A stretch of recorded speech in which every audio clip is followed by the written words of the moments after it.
অনেকদিন পর জাতীয় দলে ফিরেছেন ঘুঘু বয় খ্যাত রিচার্লিসন। কার্লোর অন্যতম প্রিয় শিষ্যকে আবারও দেখা যাবে ব্রাজিলের জার্সিতে।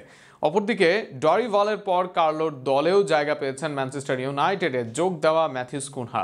এই দুয়ের মাঝে কে নাম্বার 9 পজিশনে খেলবেন, কে হবেন ভিনিসিয়াস রাফিনহাদের সঙ্গী, তা নিয়ে বিস্তারিত থাকছে প্রতিবেদনে।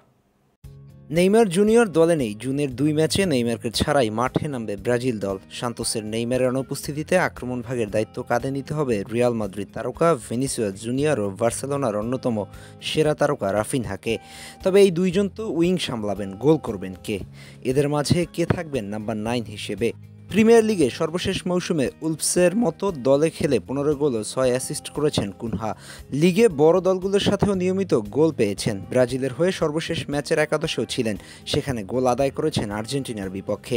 এছাড়া প্রিমিয়ার লিগে কয়েক মৌসুম ধরেই বেশ ধারাবাহিক এই স্ট্রাইকার, যে কারণে এই মৌসুমে 60 মিলিয়নের উপর খরচ করে এই তারকাকে দলে ফেরাতে যাচ্ছে ম্যানচেস্টার ইউনাইটেড।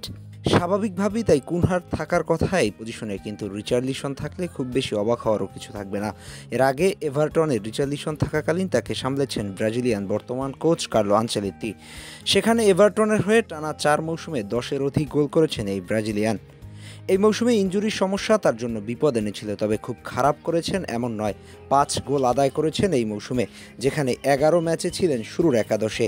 এছাড়া রিচার্লিসন একজন জাত স্ট্রাইকার। ভালো ফিটনেস থাকলেও কোচের অধীনে থাকলে তিনি যে পারফর্ম করতে পারেন তা আগেই প্রমাণ করেছেন। রিচার্লিসনের উচ্চতাও তার পজিশনিং নিয়ে তাকে এগিয়ে রাখতে পারে। সেক্ষেত্রে গাব্রিয়েল মাগালাসের উপস্থিতিতে হেডের জন্য একজনকে খুঁজবে ব্রাজিল দল। এর বাইরে উইংয়ে ভিনি রাফিনহার মতো খেলোয়াড় আছেন, তাদের থেকে বল পেয়ে গোল করার জন্য রিচার্লিসন হতে পারেন সমাধান। যদিও ম্যাথিউস কুনহা নাম্বার 9 নয়, শুধু অ্যাটাকিং মিডফিল্ডার হিসেবেও খেলতে পারেন। এই মৌসুমে 6 বার বক্সের বাইরে থেকে গোল করেছেন। প্লেমেকিংয়েও দারুণ এই ব্রাজিলিয়ান, যেখানে 4-4-2 ফরমেশনে অ্যাটাকিং মিডফিল্ডার থাকলে তার থেকে আরও ভালো উপকার পেতে পারে ব্রাজিল দল। আর তাতে আক্রমণ ভাগে থাকা ভিনি রাফিনহাদের কাজটাও যেন সহজ হয়ে যায় অনেকটা। সব মিলিয়ে এই দুইজনকেই আলাদাভাবে কাজে লাগাতে পারেন কোচ আনচেলত্তি। এবার দেখা যাক শেষ পর্যন্ত কার সুযোগ মিলে ব্রাজিলের মূল একাদশে।